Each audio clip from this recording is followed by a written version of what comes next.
طيب، بسم الله الرحمن الرحيم. السلام عليكم ورحمة الله وبركاته، وأسعد الله مساءكم بكل خير.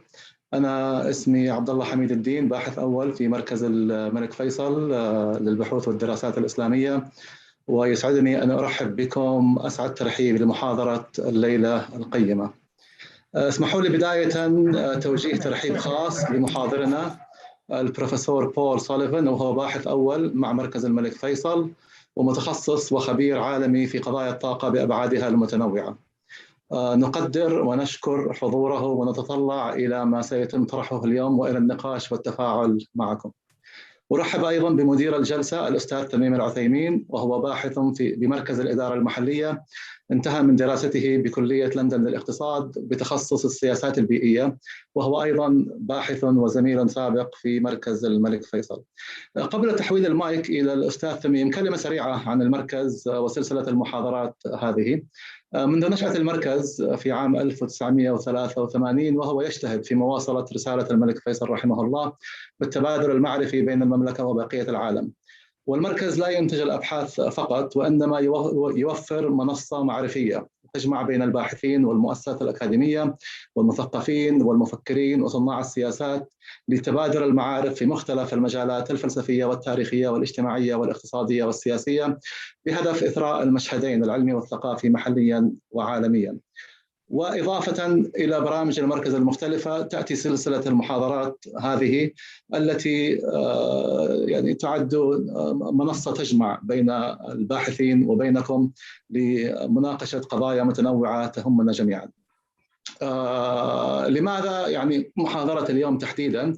يعني هناك إجماع عالمي على حيوية وضرورة مكافحة التغيير المناخي والتصحر وحماية البيئة. والبارحة بدأت فعاليات منتدى مبادرة السعودية الخضراء ومبادرة الشرق الأوسط الأخضر بمشاركة واسعة من رؤساء دول ومنظمات إقليمية ودولية ورؤساء تنفيذيين، ويعني حظيت بتغطية واسعة وبتفاعل عالمي كبير. ويأتي تنظيم هذه المحاضرة في سياق هذا التصميم السعودي على المساهمة الفاعلة في إحداث تأثير نوعي ومستدام لمواجهة ظاهرة التغيير المناخي التي تهدد الوجود الإنساني عامة. أتطلع إلى الاستماع إلى البروفيسور بول وإلى نقاش يثرينا جميعا. شكرا لكم، والأستاذ تميم تفضل. شكرا. شكرا. سأتحدث الآن بالإنجليزية. Thank you for your opening statement, Dr. Abdullah. I would like to welcome everyone. We have spectators from all over the world, and thank you for attending the lecture. As Dr. Abdullah introduced me, I'm Tamim Al-Uthaymin. I'm a research associate at the Center for Local Governance, where I work on climate policy and different projects on local governance, Saudi Arabia. I'm delighted to moderate this session this evening. First, I would like to introduce our guest, Dr. Paul Sullivan. Dr. Sullivan has more than 40 years of experience, and it will be very difficult for me to add everything in this introduction. And I would like to apologize for him beforehand for not including all of his expertise, so we can use much of the time learning from his expertise as possible.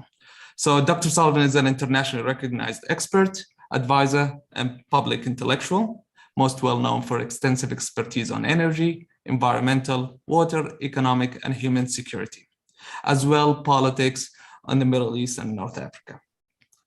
And he's knowledgeable on many other issues, including the energy security. He is currently a senior research associate at the King Faisal Center for Research in Islamic Studies. He's also a non-resident senior fellow at the Atlantic Council, and also a non-resident fellow at the Arab Gulf Institute in Washington. His educational background is developed in economics, where he studied his BA, master's, and PhD from Yale University. He was also a professor of economics at the National Defense University for 22 years, where he led many projects and advised fellows as faculty advisor. He has been awarded the Joint Meritorious Civilian Service Award by the Chairman of the Joint Chiefs in October 2021 for his teaching. He was also a columnist for several outlets. Before passing the mic to Dr. Sullivan, I will be setting some rules and ground rules just to organize this lecture.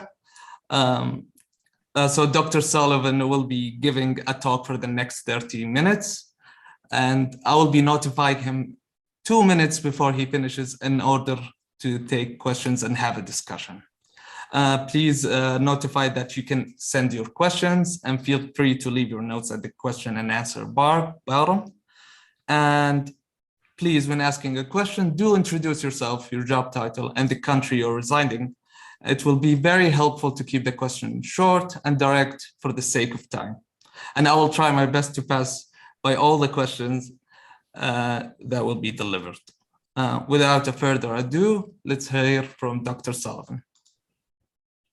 And yeah, sorry to interrupt you, Dr. Sullivan. And please be notified there is a translation interpretation button at the bottom of the screen. هناك ترجمة يوجد في أسفل الشاشة. الرجاء الضغط على الترجمة الفورية للغة العربية. شكرا. Thank you, Dr. Sullivan. Assalamu alaikum. Good morning, good afternoon, good evening, wherever you are from.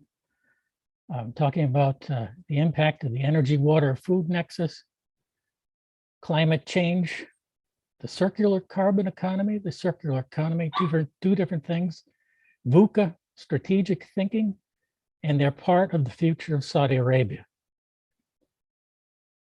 I will also discuss the energy, water, food, environment, climate nexus, and what might be done to improve the situations in Saudi Arabia. If we're taking a look at a photo from the sky, of course, with none of the cities and buildings existing in this, we get a sense of at least one of the problems facing Saudi Arabia, and that is it is dry. It has a limited water. It has limited agricultural land, arable land, but it has a massive amount of oil underneath, which you cannot see from this. Another thing you can see from this is Saudi Arabia is in a dangerous neighborhood. Look to the east, look to the north, look to the south, look to the southwest. Starting off with the energy, water, food nexus, a way to think about energy, water, and food is not to think about them separately like many policies are developed separately, but to look at them as an integrated nexus. And how can we look at it this way? There's energy for water, desalination. Water extraction takes a lot of energy. Water treatment takes a lot of energy. And I understand Saudi Arabia will be treating even more and more of its wastewater to be creating fresh water. And then water transport will take a lot of energy. Water distribution and irrigation. And then there's water for energy. Of course, hydropower will use a lot of water. And then there are water batteries, which are kind of hydropower upside down backwards. You pump the water up to the top of a mountain or to a cliff, and then when you need the extra energy, you let the water back down again. And then fracking requires lots of water. Refining requires lots of water. Oil and gas extraction can require lots of water, particularly with enhanced oil recovery. And then concentrated solar power requires water that will be produced into steam to turn the turbines to produce the electricity. And one of the biggest users of water in many industrial countries is cooling generating plants. The biggest use of water in Saudi Arabia is for agriculture. 80% of it goes to agriculture. Water for food, water is needed for planting, growing, irrigation, animals and vegetables. Water footprints, and you can take a look at this if you wish. It's easily found on the net through Google. Each and every crop, bit of livestock, foods, cheeses, automobiles, industrial products, services have a water footprint. If you have a water shortage in your country, one way of alleviating that is to change what you do. And I'll give an example of what Saudi Arabia has done on that. And then, of course, cleaning and processing the food takes a lot of water. When you see that lamb on your table, it's not just the water to clean the lamb, it's to grow the lamb, to feed the lamb, to process the lamb. And then there are biofuels. You take soybeans or agricultural waste and you turn it into methanol, and waste to energy, something similar. Much of the municipal waste for Saudi Arabia ends up in landfills. And as mentioned yesterday in the Saudi Green Initiative meetings, That is going to be cut back well over 95%, which is an excellent idea, and that will get to the circular economy. And then there's energy for food, for refrigeration, for harvesting, sales, transport, and processing. So when you figure out these policies for water, food, and energy, you have to consider how each and every one is interconnected in the nexus. Water in Saudi Arabia has a rather difficult history. We're looking back at the time of the first king of Saudi Arabia, when a British person and a New Zealand person described how they could find oil. He turned to them and said, "What would I do with oil? I need water. Find me water." And often when you find a lot of oil, there's also water there. Desalination is a source of well over 50% of the water in Saudi Arabia, but desalination has its risks. There are 33 now plus desalination plants in Saudi Arabia along the coastlines, pouring that water in through pipelines to the big cities. These are risky. We saw that risk with the attack on Abqaiq and other attacks by the Houthis with help with the Iranians, obviously. If someone used a drone to take out some of these desalination plants, Saudi Arabia's economic and national security, and even human security, would be at risk. And then there's water virtual trade. When Saudi Arabia drained the aquifers, about half of the aquifer water, 500 cubic kilometers was there, 250 cubic kilometers were drained out. And once the Saudi leadership figured this out, they stopped that drain, or at least slowed it down, mitigated it, and then increased the imports of food. And when you import foods, and including feed for cattle and so forth, you're importing water. So that's a virtual water trade. Saudi Arabia is very much involved in the virtual water trade. It could not survive with food security without virtual water trade. Water prices are too low. There was an attempt by one of the ministers to increase those prices, to rationalize them. And he was so good at it, he got fired. And that's problematic. The price of water, fresh water out of the tap in Riyadh, is the lowest of any major city on the planet. I'm sure the Saudi leadership understand this, and there have been many discussions about this, how to deal with rationalizing water. Overconsumption is a problem. Overconsumption of water means energy waste, connecting that nexus. It means food waste. Saudi Arabia is the third largest per capita freshwater consumer in the world, about 283 liters per day, but the renewable freshwater supplies are only 88. So if you look at this as a tub full of water, Saudi Arabia is still draining things, even with the desal that ends up in about 50+%. Very low renewable freshwater resources. Again, the Saudi government is aware of this. They started the Qatra droplet process or project. They want to cut that water use, looking at this chart here, from 263 to 200 to 150. And that's going to take behavioral changes. It's going to take taxation changes. It's going to take pricing changes. It's going to have to take tightening up on the infrastructure, and more than likely a changing of cropping patterns and the use of that water. This is a big desalination plant in the coastline. It's right there on the coast. Sorry, folks, it's a target.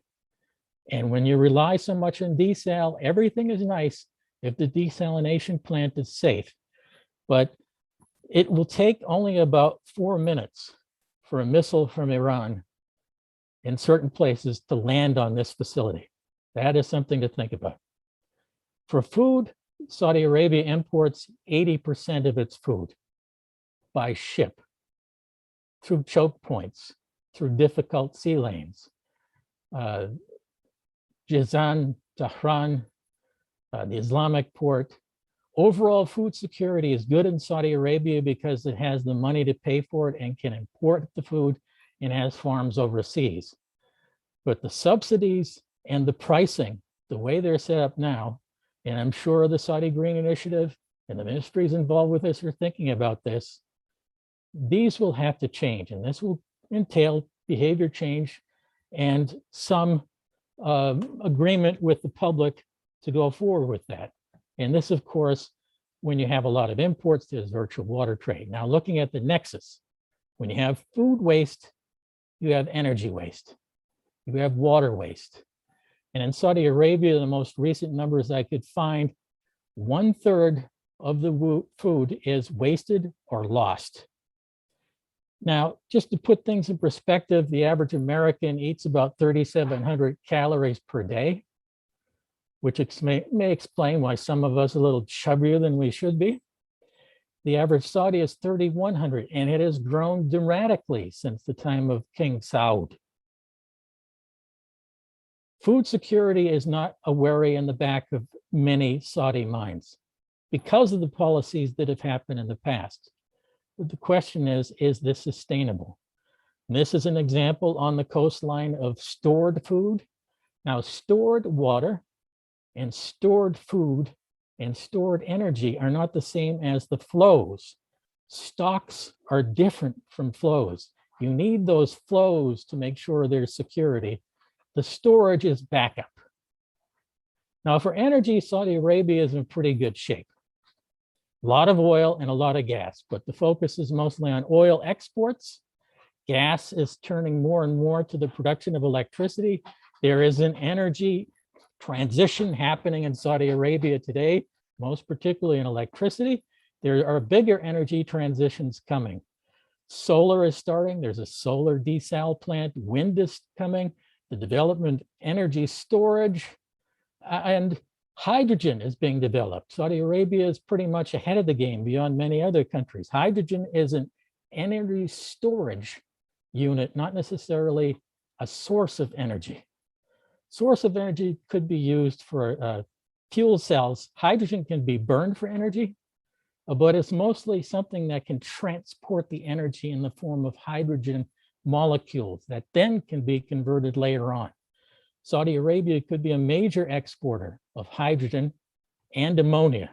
Yes, ammonia, that stuff that you use for cleaning your households, can be used for driving cars and ships with some transformation. Nuclear is a possibility in Saudi Arabia. Of course, that's politically sensitive in my country, but my recommendation, because nuclear has such low CO2 and other emissions, nuclear, by the way, folks, is one of the safest sources of energy on the planet.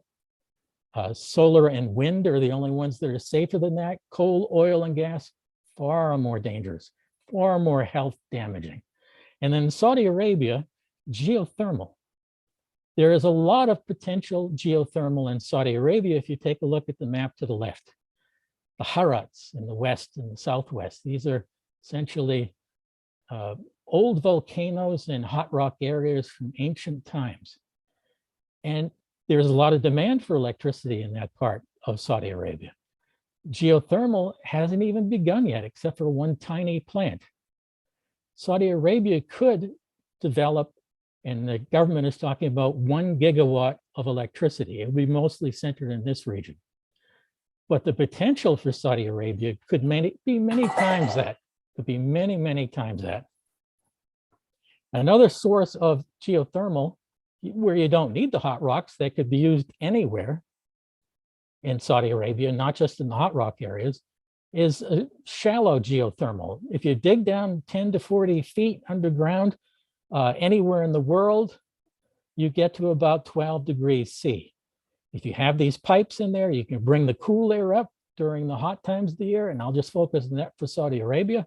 When you bring that cool up, you go through a heat exchanger, and then you pump that cool air into your basement or into your house, and that saves you a lot of money and energy to cool your house.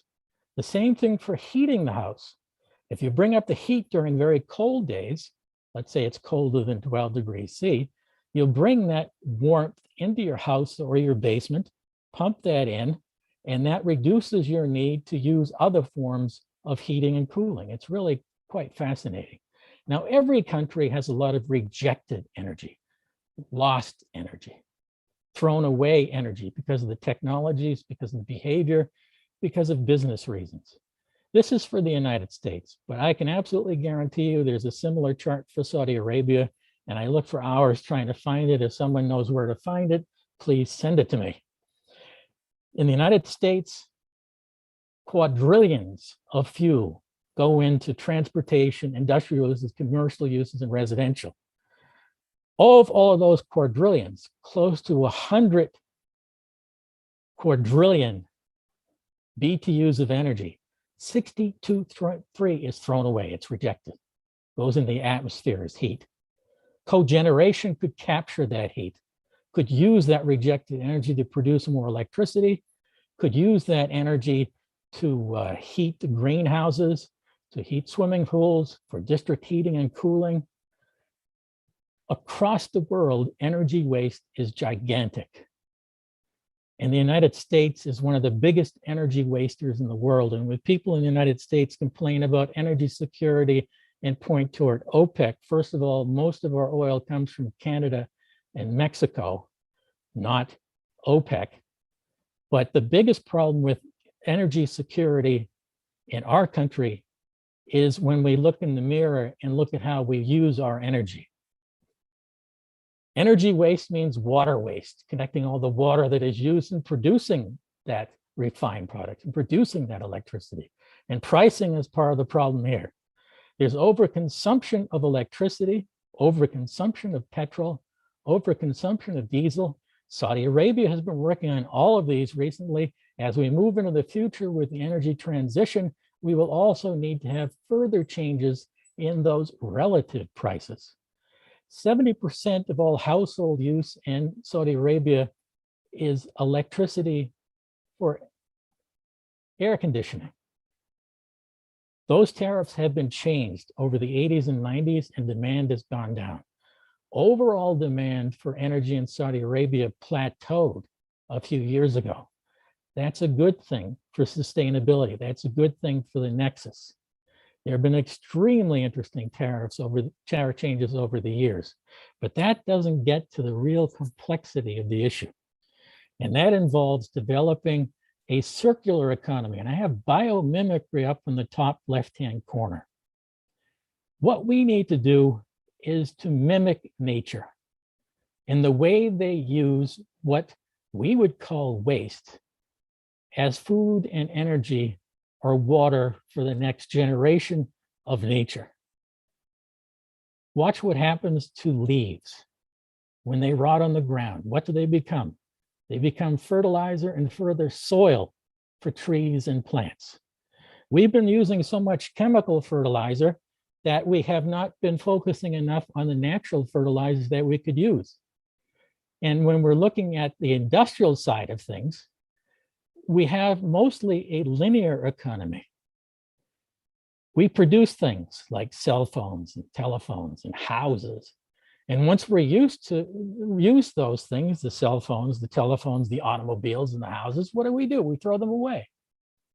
We need to reuse all the parts, all the minerals, all the plastics that go into these things and turn our economies more toward a circular economy. This will take time. Now, there's also something called the circular carbon economy, which is a different thing. And CAPSAR has been doing a lot on this. This involves reducing, becoming more energy efficient. I told you how energy inefficient we all are. Use renewable energy that doesn't produce as much CO2. By the way, every energy source produces CO2 through its life cycle. Even nuclear energy, but actually nuclear energy CO2 production through its life cycle in many instances is less than solar. And that has a lot to do with the mineral extraction. That will change if we turn toward a more circular economy. We need to capture the CO2, and we can capture it and reuse it. A lot of people think of CO2, carbon dioxide, as the enemy. It's not really the enemy. It could be turned into fuel. The US Air Force the other day figured out a way to make jet fuel from CO2. There are ways of making concrete and road material from CO2. You can mineralize it. You can use it to clean out machines. by using supercritical CO2. When it enters the machine, it goes into every teeny nook and cranny and extracts out what needs to be extracted.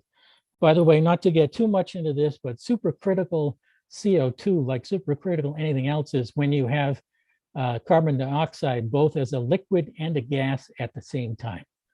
It's kind of quantum in a way. So you can reuse the CO2.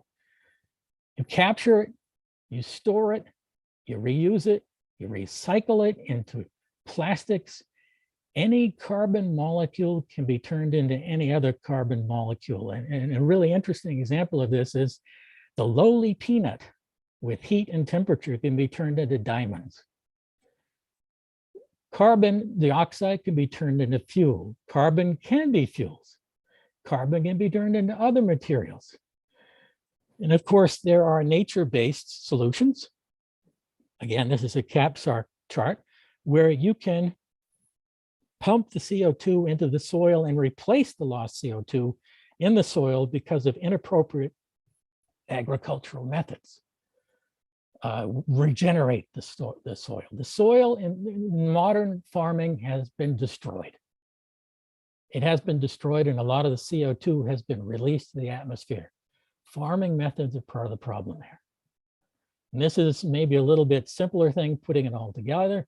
Carbon dioxide can be used for direct use. If you like your sodas, certainly, what do you think those bubbles are? It's carbon dioxide. And enhanced oil recovery, we pump CO2, and this has been going on for decades, into a field that is losing pressure. That increases the pressure, and the oil can be taken out more profitably.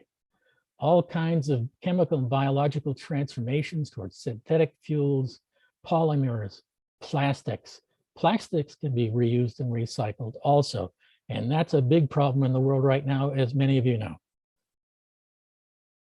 The Saudi government has a framework looking at the circular carbon economy that looks at this energy efficiency, renewable energy, low carbon fuels, carbon usage, like I was talking about, carbon capture, and carbon sinks.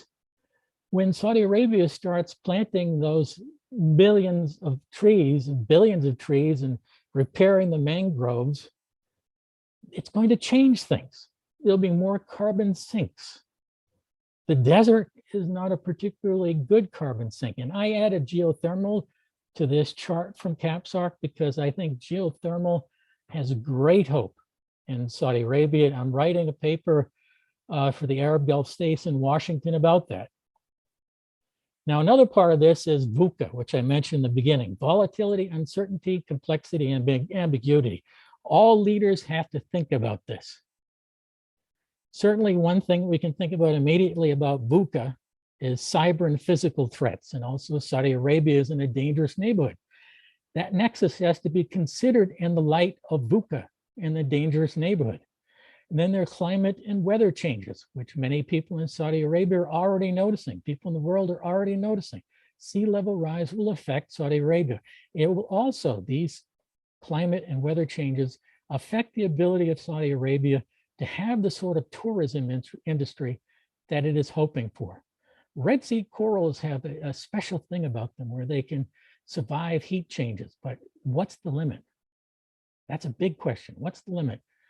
And also, what will be the heating of the water do to fisheries, fish farms, or even to the sense that people would want to come and swim in the waters?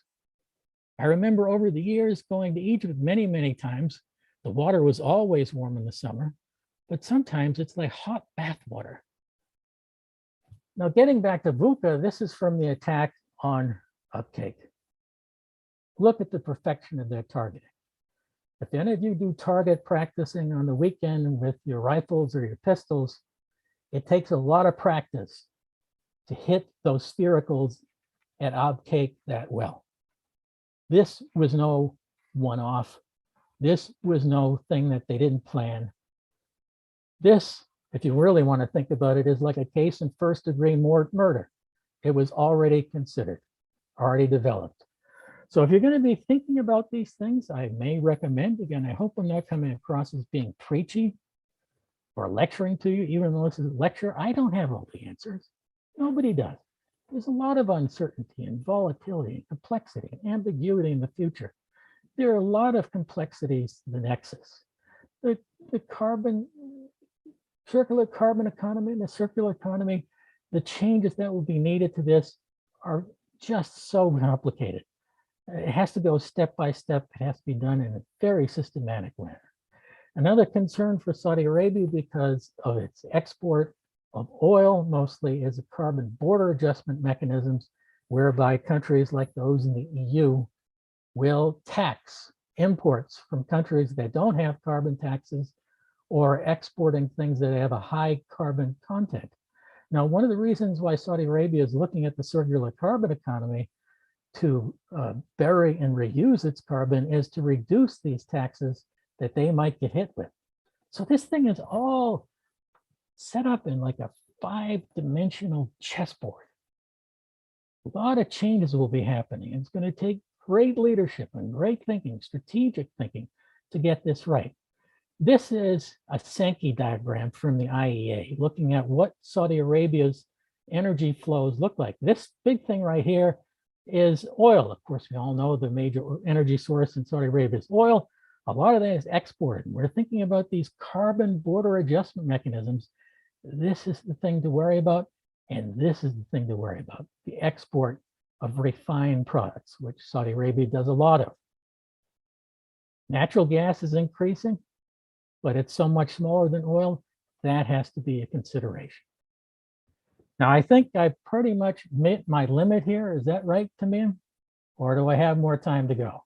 You still have 2 minutes. You 2 can minutes. go for, yes. 2 minutes, okay. Then I'll do that. When COP26 happens very soon, some of the issues that I'm talking about today may come up, not as connected issues. Hardly anyone's probably going to talk about VUCA and strategic thinking connected with the Nexus. There may be lots of discussion of Nexus separate from the circular carbon economy and separate from the circular economy. My view on this, and I've been thinking about this stuff, the first time I looked at the climate, economy, energy, water, food nexus was in a project at the Oak Ridge National Laboratory in 1987. So I've been thinking about this stuff for a long time.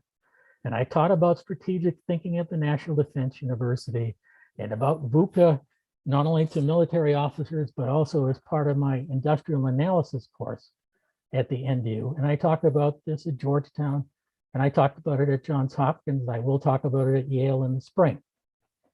Connecting these ideas is a way to build an intellectual construct to handle these problems in a more refined and rigorous way.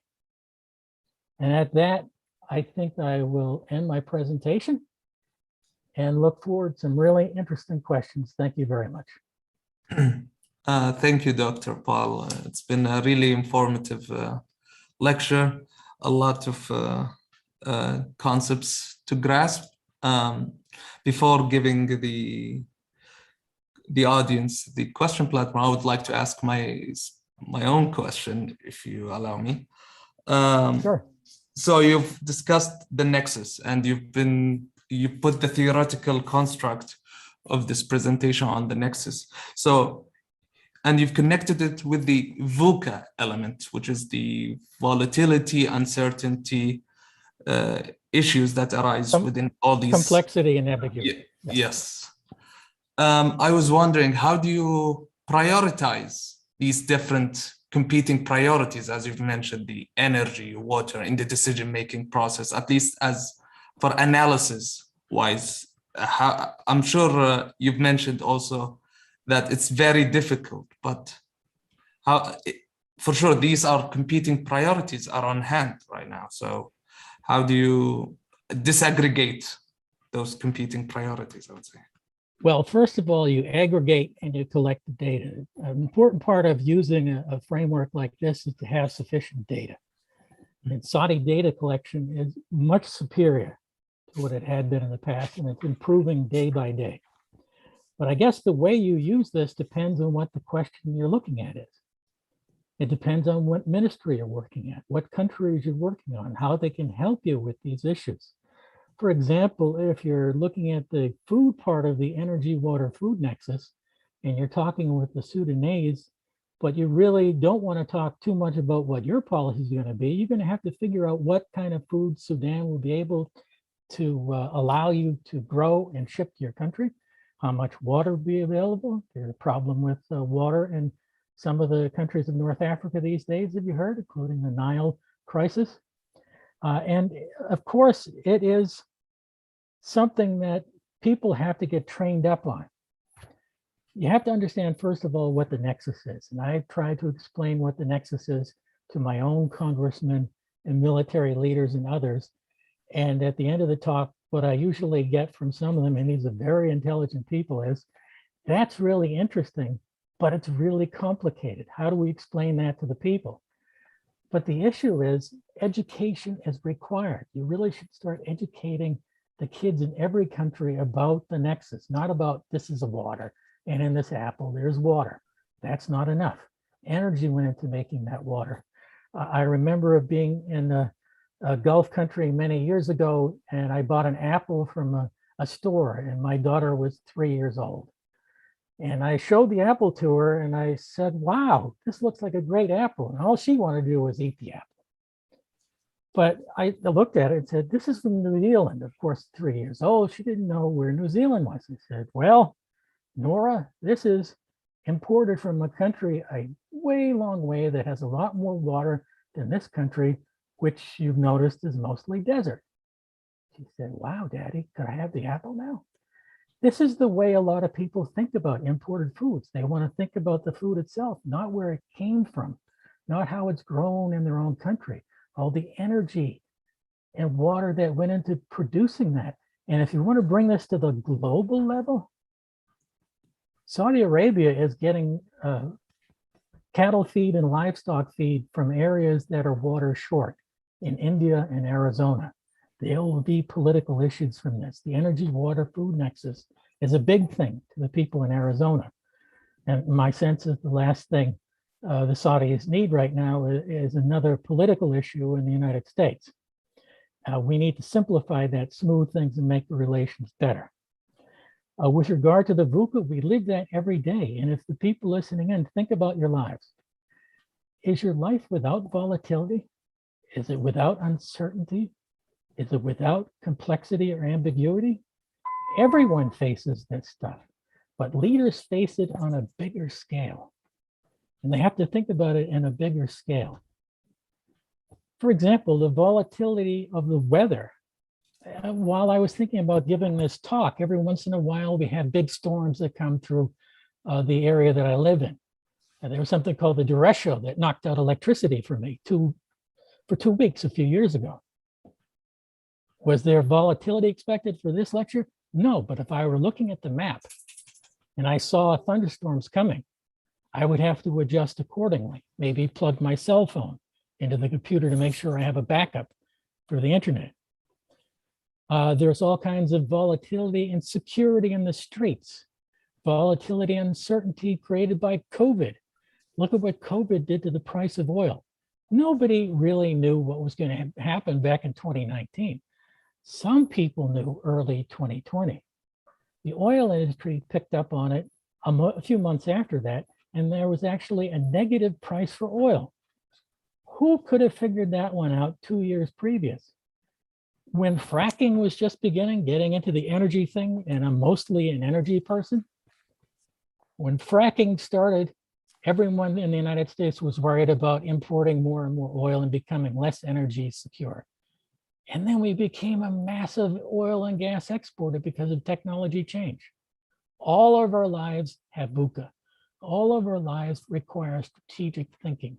All of our lives need to think in the energy, water, food nexus. The next time you go shopping, and I bet I've succeeded at this, take a look at the supermarket and take a look where the food came from and take a look at how much water went into it. And before you do that, do me and yourselves a favor, take a look at something about Water Footprints Gallery. The biggest use of water, the biggest CO2 producer of all foods is beef.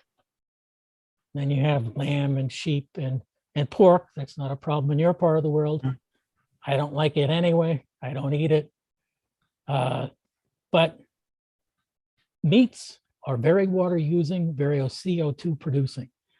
If we want to have a sustainable future, we're going to have to change the way we eat, to change the way we farm, to change the way we sell and make things. Yeah. All right. Sorry if I went on too long. No, it's all right. It's all right. For sure. I agree with that. Behavioral changes would be needed into different levels of climate action and water action and for preserving our water. But yeah, I will now take some questions from the audience. So I have a question from Mr. Abdullah. He says, when Saudi Arabia can't fulfill its demand for food, it is not technically food secure. How could we manage to have good food security without depleting our water wells? Well, in the past, you depleted them astonishingly. And I could send the chart to the King Faisal Center to put up near my presentation. And what Saudi Arabia did soon after that was import a lot of food through that virtual water network. Even with desalination, it will be very difficult. One thing that may help the flow, not just the reduction in the stock of water, is to reuse wastewater. And the government of Saudi Arabia is looking at it, but it still may not be enough. This water in my morning tea, how old do you think that water is? How many times has it been recycled? This water is billions of years old. It's been recycled many, many times over. Recycling wastewater has been part of the history of the world since there was water, since there were human beings, since there were dinosaurs and amoeba. The water was recycled through amoeba. Maybe some of that water in your wonderful Gulf coffee went through amoeba millions of years ago. Sorry to disturb you with that, but that's the way life is. Back to the biomimicry. The earth, nature has a way of recycling things. We've changed water into an industrial system. That industrial system has messed up the circularity of the economy. One of the reasons for getting back to that circularity is to make Saudi agriculture more sustainable. But frankly, given the sources of water and the probabilities of the amounts of water you could get from wastewater, it won't be enough still. You may have to change the waste of food. When 1/3 is wasted, how do you change that? You make it expensive, or maybe you even tax people. I know a lot of people are going to be upset about that. But if you want to have a sustainable future for your grandchildren and your great-great-grandchildren, I was in a documentary many years ago, and I asked the following question about water in California. How many people think about their great-great-great-great-great-great-great-grandchildren? And you know what? You'd better, because you're using their water. You're using their soil, eroding their soil. If we keep going with the way that we use soil in 60 years, there will be no real arable soil left, and we're going to have to use more and more chemicals to keep it fertile. That's another part of the answer to his question. The Saudi soils need regeneration. Planting of these trees and part of the Saudi Green Initiative is a big step forward if it goes through properly. You can actually change your climate by changing the natural environment. Going way back when in Saudi Arabia, not that far, 10,000 years, it was tropical. Actually, one time it was an ocean. You can find rock paintings of oceanic animals in Algeria, in the caves in the middle of the Sahara. Wadi al-Hitan, the Wadi of the Whales, the Valley of the Whales. In Egypt, I recommend it highly. I was there with my family a few years ago. We were walking in the sands of the Egyptian desert to the west, walking by a full whale skeleton. A full whale skeleton and skeletons of other ancient fish. The world we have now is not the world it once was, and it won't be the world that will be. We can have an effect on the world that will be. Yeah. Thank you. I'll have another question. I have a question from Rami. He says, on Jafurah Shale blue hydrogen development project, Saudi has stated they are considering novel desalination technique to make available the large quantities of water needed for fracking. Do you think this is feasible, or such tech exist? If we end up using conventional desalination, will project economics still work? Thank you. I'd have to see the numbers on that, and that's pretty technical. And I think we probably lost 95% of our audience on that one. If he wants to contact me directly, that might be a good way of answering that. Hydrogen is not as dense as oil when it comes to energy.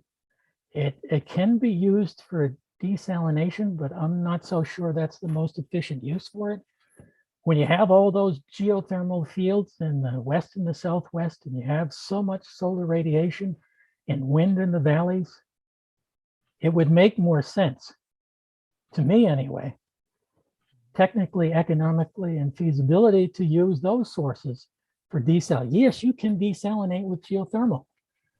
You can desalinate with nuclear. You can do even more when you're desalinating with nuclear and geothermal with cogeneration, which means you use what would have been the waste heat. Remember the chart with the rejected energy. Use the waste heat from a nuclear power plant or a geothermal plant. Use that heat, you capture it, and you put it through a heat exchanger. Sorry for the over-technical way. It's kind of something that moves the heat from one side to another.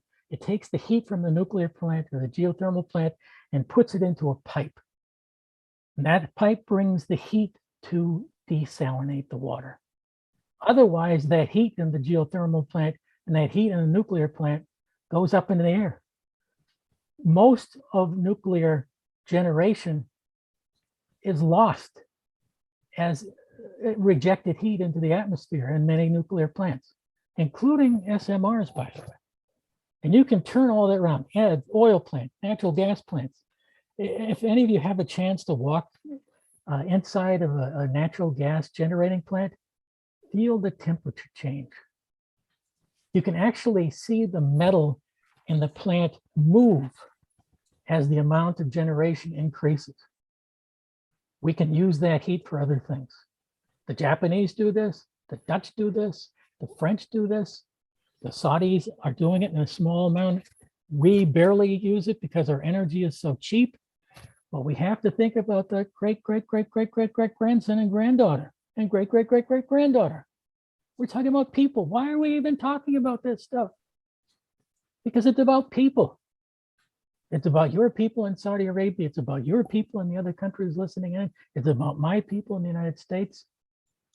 And frankly, one of the few things from my perspective that can bring us together really is what's happening now. The outreach from east to west and west to east and from north to south and south to north. It's just building. It's just building. We are so divisive. We cannot solve these issues. We cannot even understand an energy, water, food nexus properly, our VUCA properly, our strategic thinking properly, unless we have some commonsensical consensus across the world. Look what happened at the COP26. Look at who's not going. Putin is not going. Mr. Xi is not going. Where is this heading? Yeah. Sorry for the sidebar there, but no, it's all right. It's important stuff. No, it's complex issues, though. Yeah, the climate change negotiations and all these other issues. I have a question might be challenging the EWF Nexus. And so this question comes from Rajiv Dixit. He's at the head of geography and department at MPS International School, Singapore. And his question is more of the global implication that can be problematic when applying the WEF Nexus model in countries of Central Africa, where funding is a big problem. It is probably the strategy that is seen working in high countries, but how can the implementation of the WEF Nexus support the economic growth in Central Africa, where the resources are ample, shortage of water and energy further may hamper the overall success of this model? Money is a problem. In order to get all the data, and leadership is a problem, coordination is a problem, infrastructure is a problem. Well, this brings up, Mr. Dixit, that's an excellent question. A superb question. Because as the energy transition, the water transition, and the food transitions happen, and as this nexus transition happens, people will be left behind. So there's a question of what is a just transition? How many poor, hungry people will be left behind as we have rock stars and movie stars talking about how cool it is that the United States and England and France have moved forward to a more sustainable world, when most of Africa, well, 5,000 children die every day from dirty water in Africa. 5,000 children under the age of 5. Completely preventable. And of course, their parents and uncles and grandparents are going to be wondering, well, the rich world is putting all this money into this cool hydrogen technology, cool nuclear technology, and all this other stuff. And my grandchild has died of dirty water. And we can't feed our children. Or in Nigeria, one way that some of the village women have to cook their food is to push the manioc and other foods toward the flaring gas wells. And some kids in those villages never see a real dark of night because of the flaring. There is huge inequality in the world. And Mr. Dix, you brought that up. And it's important to figure out what we can do to bring everyone ahead. How much will that cost? Most of the numbers that we've heard about the energy transition and stopping climate are the cost for the rich countries. Most of the CO2 and emissions are from 7 or 8 different countries. Most of the emissions do not come from poor African countries. Some fellow in Arusha in Tanzania who's living in a shack near Ngorongoro, and his whole life is determined by the tourism of that wonderful canyon. Climate change happens, how is he going to be harmed? He won't have as much water. It's going to get bloody hot. Some of those animals might die off from disease. We're not sure what's going to happen. In a slum of Dar es Salaam, Kibera, in Nairobi in Kenya, what are their lives going to be like? But there are simpler solutions, and we have to think of justice and compassion and balance when we think about these transitions and the changes to come. Yeah. Yes, it's very interesting to talk about VUCA and the Nexus and all this stuff, and that's important for technical, economic, and strategic people to figure out. But there are moral and ethical issues that are part of the big decisions to be made. We live in the same world. And this also relates back to so-called clean energies. Excuse me, a lot of the minerals that go into many of these clean energies, let's say batteries for Tesla, or some of the metals to go into solar and wind, come from these poor countries I mentioned. The Democratic Republic of Congo is a major source of coltan, which goes into making batteries. Everyone listening probably has a rechargeable battery. You can thank some little kids digging deep into the ground with their hands and small shovels or rocks to get this stuff out of the ground. So you can have all of these cool technical stuff. Sorry to throw cold water on it. No. And the Chinese are our laundromat for our morality and our ethics on these minerals coming from these devastated countries. Over 600,000 people have died in a war in the Democratic Republic of Congo.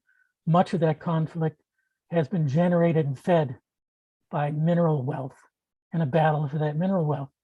So when you see a solar panel, also think of the Uyghurs in China. Yeah. Again, there are just so many. Okay. Yeah. strands in this notion. I'll take the last couple of questions real quick. I'll summarize this question. It's from Rashid.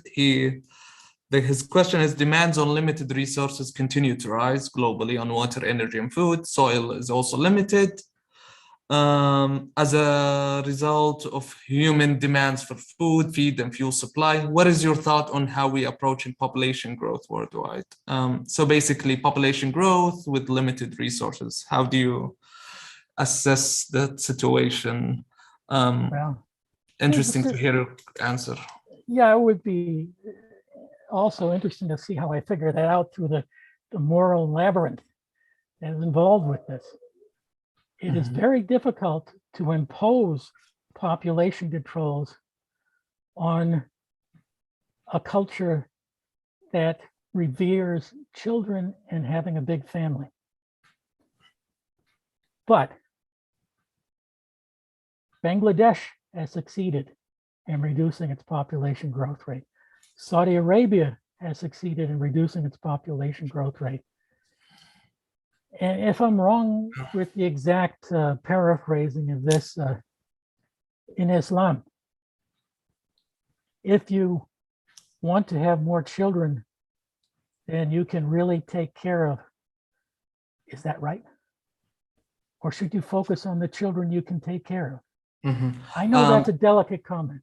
Yeah, but to me, what I see is that there is maybe enough resources to be shared and striving for an equal world. Yes. Might be an aspiration for everyone, but at the Yes, same I time, can see that. yeah, I can see imposing, yeah, limiting. No. I that's a moral issue that everyone Yes. has to decide on their own. Yeah. It Yeah. has to be based on the culture where it's going to be applied and how the leaders can accept or reject that and how the people can accept or reject that. Sure. Women's education in and of itself could slow down population growth. Yeah. Costs of food could slow down population growth. Yeah. If I could take the last, sorry to interrupt you, I'll take just the last question. Yeah. We have just 1 minute. This question was from Ghada.